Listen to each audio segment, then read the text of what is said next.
I felt her hand on my wrist before I realized what she was doing. The bracelet, my mother's, the one she had given me on my 21st birthday, snatched from me with a laugh. That cut sharper than any blade. "You got this from a flea market?" she said, her voice dripping with scorn. The world narrowed to her smirk and the shock in my chest. I didn't yell. I didn't flinch. I smiled, calmly. Inside, a storm gathered. We were at the family BBQ. Sunshine dappled the yard. Laughter floated in the air, but her words were a scalpel, exposing the raw nerve of every humiliation I had endured silently. The crowd didn't notice, but I did. I always notice. I remember when I first trusted her. When we were children, our bond was unshakable, or so I believed. She held my hand through scraped knees, shared secrets under starless skies, and whispered dreams of us conquering the world together. My trust wasn't naive. It was earned. And when adulthood arrived, I extended that trust beyond words. I supported her financially when her career faltered, backed her children in school, and stood beside her when life's burdens threatened to crush her. I believed in family. I believed in her. But betrayal doesn't announce itself with fanfare. It tiptoes. It lingers in glances that avoid yours, in small omissions, in laughter that seems pointed. I noticed the little things first. A cancellation here, a lie there. A borrowed sum never returned. A whispered comment about me that reached my ears through the grapevine. And the bracelet incident was merely the crescendo. The moment when subtle shifts solidified into undeniable truth. She didn't just belittle me. She dismissed my judgment, my history, my loyalty. The moment she laughed, I felt clarity. Shock? Yes. But more than that, a cold, precise calculation settled over me.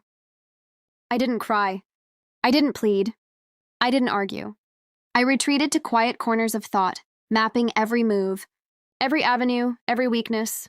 I plotted like a chess master studying the board before striking. Each step had to be flawless, visible only when the endgame unfolded. I began quietly withdrawing support. Subtle at first. Missed invites to family outings. Gentle excuses when she asked for financial help. Conversations that had once ended in shared laughter now ended politely, cordially with distance. The change was imperceptible to outsiders but seismic for her. She didn't notice immediately. That was intentional.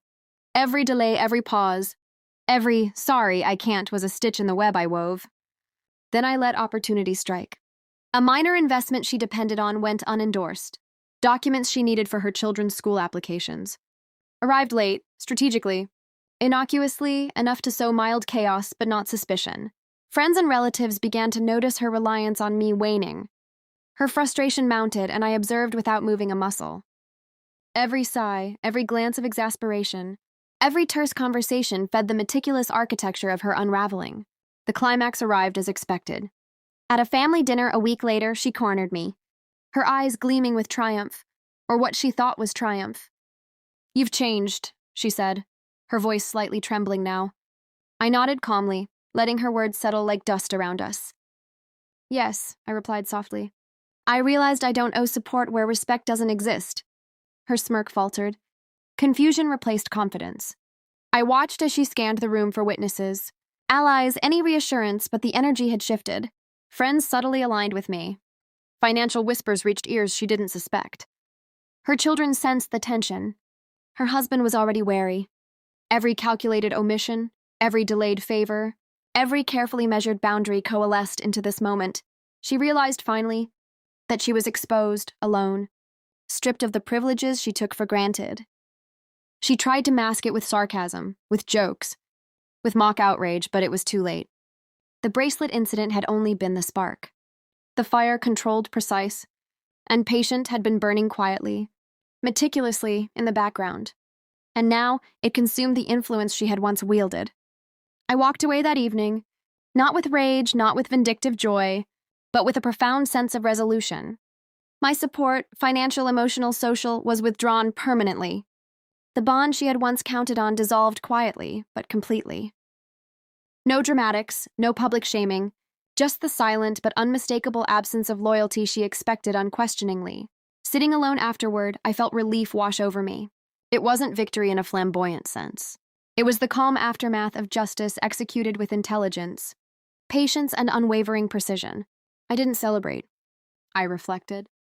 The betrayal had been bitter, but the revenge was sweet in its quiet inevitability. The lesson was not loud. It was absolute. Respect is earned, not inherited, and loyalty can be withdrawn with quiet finality when it is abused. I touch my wrist where the bracelet used to rest. I smile faintly. I don't need it anymore. The weight of betrayal is gone. The satisfaction of controlled justice remains. She laughs less now, her voice tighter, her confidence shaken. And I am free. I am measured. I am untouchable because I chose when and how to cut the ties. The storm I carried inside became a blade, sharp, precise, and finally mine.